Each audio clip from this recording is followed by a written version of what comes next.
বাংলাদেশি সেনাদের খেপিয়ে দেশে অস্থিরতা তৈরিতে পুরোদস্তুর কলকাঠি নেড়েছিল পাকিস্তান।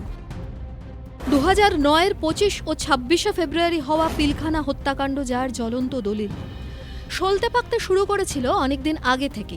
শীর্ষ সেনাকর্তাদের দলবদল, সেনার সমান সমানাধিকার ও নিয়োগ সহ একাধিক দাবিতে বাংলাদেশ রাইফেলস বা বিডিআরের অভ্যন্তরে জমিয়ে তোলা হচ্ছিল ক্ষোভ, যা চরম আকার নিলে 25 ও 26শে ফেব্রুয়ারি বিদ্রোহীরা গুলিতে ঝাঁঝরা করে তদানীন্তন বিডিআর প্রধান শাকিল আহমেদকে।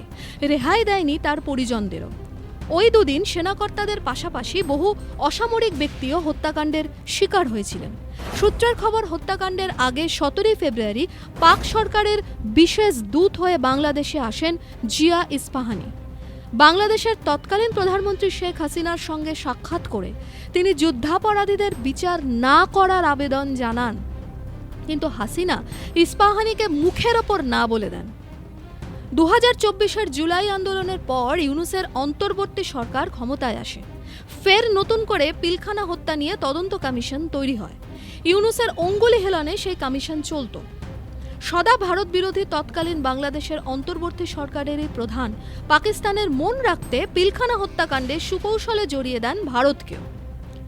বিডিআরের বিদ্রোহীদের সঙ্গে আলোচনায় বসে ক্ষোভ প্রশমন করেছিলেন তৎকালীন প্রধানমন্ত্রী শেখ হাসিনা।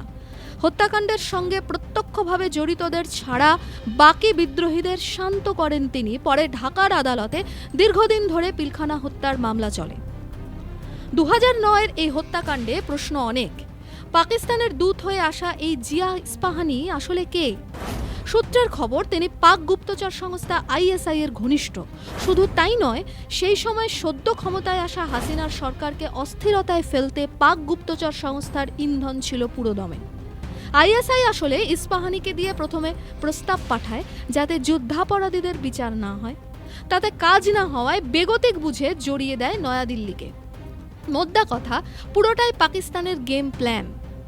আইএসআই যার নেপথ্যে, তাদের মতলব ছিল যদি বাংলাদেশের সেনাবাহিনীর মধ্যে ক্ষোভ তৈরি করা যায় তাহলে তার আঁচ গিয়ে পড়বে ভারতে, অস্থির হবে দুই দেশের সীমান্ত। আর একবার যদি সেনার মধ্যে ক্ষোভ সঞ্চার করতে পারা যায় তাহলে সেনাই উল্টে দিতে সক্ষম হবে সরকারকে। পিলখানা হত্যাকাণ্ডকে ঢাল করে পাকিস্তানের এই চিরপরিচিত ছকবাজি সেদিন ভেস্তে দিয়েছিলেন শেখ হাসিনা। সূত্রের খবর, হত্যাকাণ্ডের 4 দিন আগে ও তৎকালীন প্রধানমন্ত্রীর সঙ্গে ইস্পাহানির সাক্ষাতের পর জামায়াত নেতা মুজাহিদ দেশ ছাড়তে বিমানবন্দরে যান, কিন্তু পারেননি। ফিরিয়ে দেওয়া হয় তাকে। প্রশ্ন উঠেছে, বিদ্রোহীরা কেন টার্গেট করেছিল সেদিন শাকিল আহমেদকে?